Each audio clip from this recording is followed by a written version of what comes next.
이번 시간은 곱셈 기호와 나눗셈 기호의 생략에 대해서 알아보도록 할게요. 자, 이번 시간 여러분들이 내용들을 잘 듣고 나면요, 이제 앞으로 정말 간단하게 식들을 표현할 수 있습니다. 자, 곱셈의 기호를 생략할 수 있거든요. 그러면 어떨 때 생략하고 어떻게 생략하는 것인지 한번 알아보도록 할게요. 자, 수와 문자가 곱해져 있을 때는 우리가 곱셈의 기호를 생략할 수 있대요. 그 다음에 문자와 문자가 곱해졌을 때도 곱셈의 기호를 생략할 수 있대요. 이것은 전 세계인이 똑같이 약속한 것이기 때문에 여러분들이 이 약속을 지켜서 잘 써주시면 되겠습니다. 자, 그러면 수와 문자가 곱해진 예를 든 한번 식을 나타내 본다면 2 곱하기 a예요. 자, 이런 경우 수가 있고 문자가 있고 그들을 곱해놨죠? 이럴 때는 앞으로는 곱셈의 기호를 생략하고 쓰도록 하겠습니다. 라고 했어요. 자, 이때 조금 더 예쁘게 쓰는 방법은요, 우리가 보기 좋게 쓰는 방법은 수를 문자 앞에 써주시는 거예요. 그래서 2 곱하기 a는 2a라고 표현하시면 되고요. 자, 그럼 음수가 곱해졌을 때는 어떻게 하나요? 마찬가지로요, 부호를 가장 먼저 써주시고 그 다음에 수, 그 다음 문자, 이 순서대로 써주시면 돼요. 그래서 곱셈의 기호를 생략을 할 수 있겠다라는 것 알 수 있겠습니다.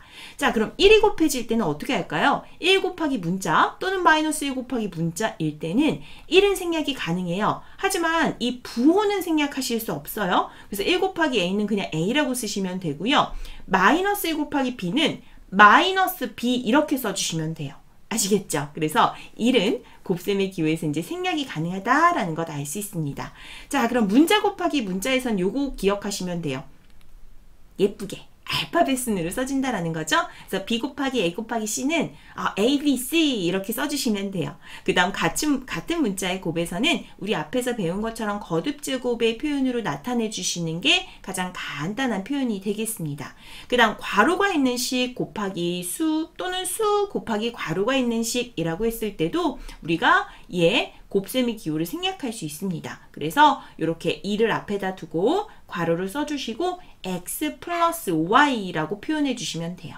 자, 이때 주의사항이 있죠. 0.1, 0.01 등과 같은 소수와 문자의 곱에서는 1을 생략하지 않습니다. 그래서 소수일 때는 절대로 1을 생략하지 않는다라는 것 주의하시면서 문제를 풀어주셔야 되고요. 자, 이렇게 예를 들어서 b 곱하기 마이너스 2 곱하기 a 곱하기 b가 있었어요. 그러면 부호를 가장 먼저 써주시고 그 다음에 수를 써주시고 여기에서는 알파벳 순으로 문자를 써준다라고 생각해 주시면 되겠습니다. 아시겠죠? 자, 그러면 구체적으로 조금 더 살펴보도록 할게요. 자, 다음에 나눗셈의 기호가 있을 때는 어떻게 합니까? 라는 부분에서는 마찬가지로 자, 나눗셈의 기호도 생략이 가능한 게 사실상 분쇄꼴로 나타낼 수 있잖아요. 그죠? 그러면 a 나누기 b는 b분의 a가 되는 거고 당연히 b, 분모에는 0이 올 수 없습니다. 자, 그 다음 당연 나눗셈은 곱셈으로 바꿀 수 있기 때문에 곱셈의 기호를 생략하는 것과 똑같습니다. 그래서 a 나누기 b는 물론 b분의 a 바로 할 수도 있겠지만 a 곱하기 b분의 1로 생각해서 b분의 a가 되겠습니다. 라고 이해할 수 있어요. 마찬가지로 1과 마이너스 1을 나눌 때는 1은 생략하고 쓴다라는 것 기억할 수 있겠죠? 마이너스라는 부호는 생략할 수 없다라는 것 다시 한번 체크해 주시고요.